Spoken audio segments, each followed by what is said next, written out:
नारायण शाकार हर की प्यारी दुलारी शाह संगत, प्रेम से बोलना नारायण शाकार हर की संपूर्ण ब्रह्मांड में सदा सदा के लिए जय जयकार हो, जय जयकार हो, जय जयकार हो।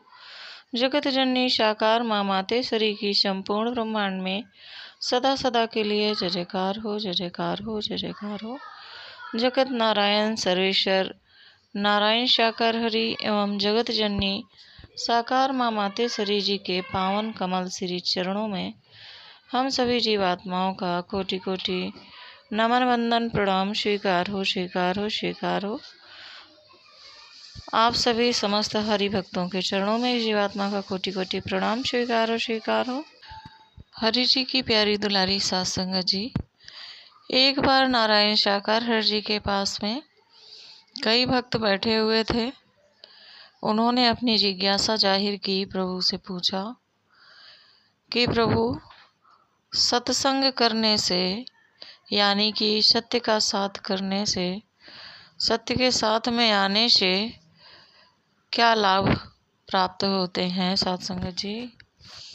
तो नारायण शाकार हर जी के श्रीमुख से बात आती है कि पहली बात तो सत्संग मतलब सत्य का संग, सत्य का साथ करना। वही लोग आ पाते हैं जिन पर नारायण शाकार हरि की या उनके गुरु की असीम दया कृपा अनुकंपा होती है। वही लोग सत्य का साथ कर पाते हैं, वही लोग सत्य के साथ में आ पाते हैं।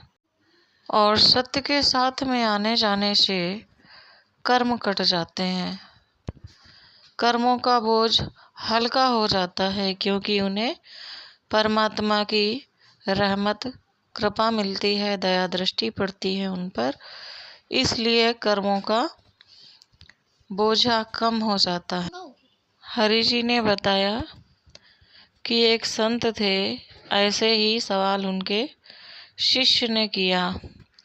तो संत जी बोले कि एक काम करो, तुम ऊपर जाओ और एक ये ईंट अपने साथ उठा के ले जाओ और इसे ऊपर से मेरे सर पे फेंक देना।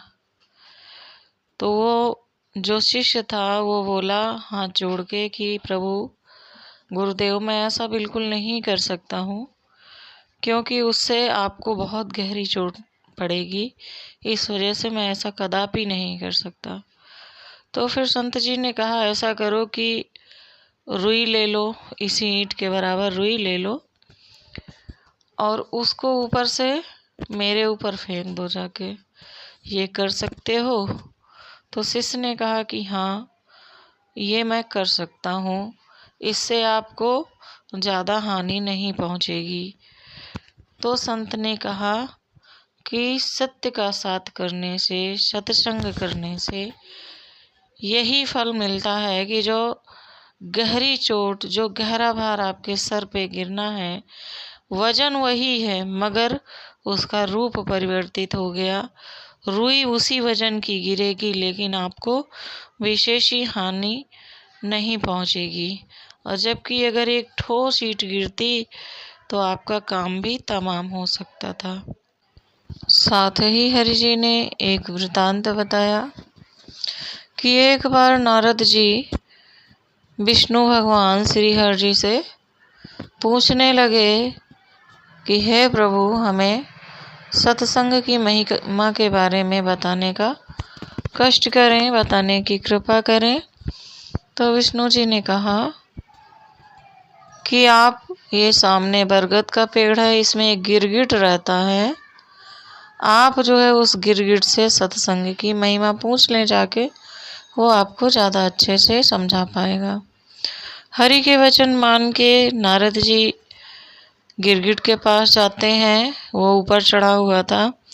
अपनी योग विद्या से नारद जी उससे बात करते हैं कि मुझे सत्संग के बारे में कुछ बताओ, सत्संग की महिमा के बारे में। तो वो गिरगिट ऊपर से नीचे गिरता है और वहीं तड़प तड़प के अपने प्राण त्याग देता है। ये देखकर नारद जी को बहुत ज़्यादा अचंभा होता है और वो दौड़े दौड़े श्री हरि के पास आते हैं और सारा वृतांत सुनाते हैं। उसके बाद श्री हरि कहते हैं कि एक ये शहर है, यहाँ पर एक घर में तोता है, उस तोते के पास जाओ और उस तोते से सत्संग की महिमा पूछना, तो वो आपको ज़्यादा अच्छे समझा पाएगा। श्री हरि के कथनानुसार नारद जी वहाँ जाते हैं और तोता से सत्संग की महिमा पूछते हैं। तो पूछने के बाद ही तोता वहीं पे तड़पता है और अपने प्राण त्याग देता है।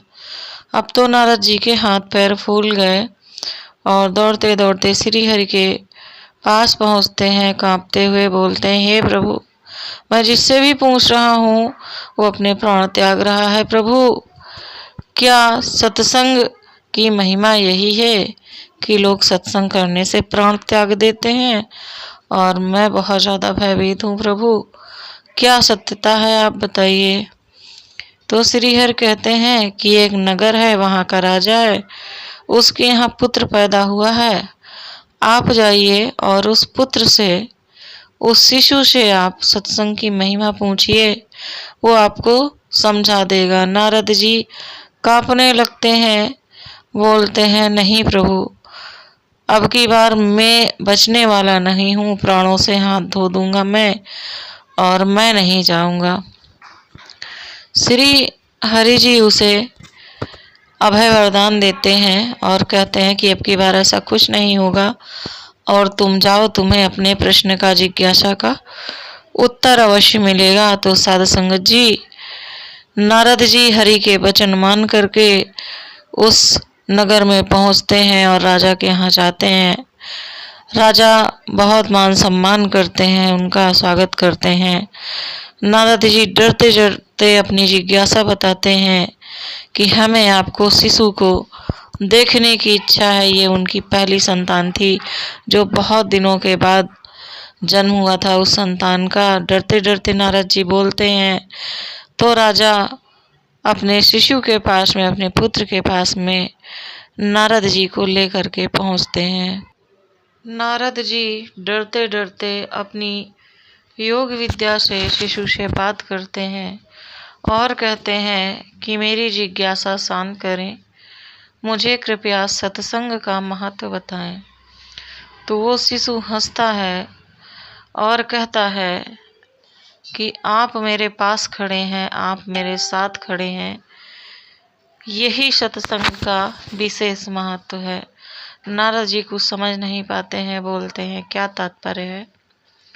तब शिशु कहता है कि आपके दर्शन मात्र से, आपके एक शब्द मात्र से, आपकी जरा से मिलने मात्र से मैं गिरगिट की योनि से मुक्त हो करके तोते की योनि में पहुंच गया।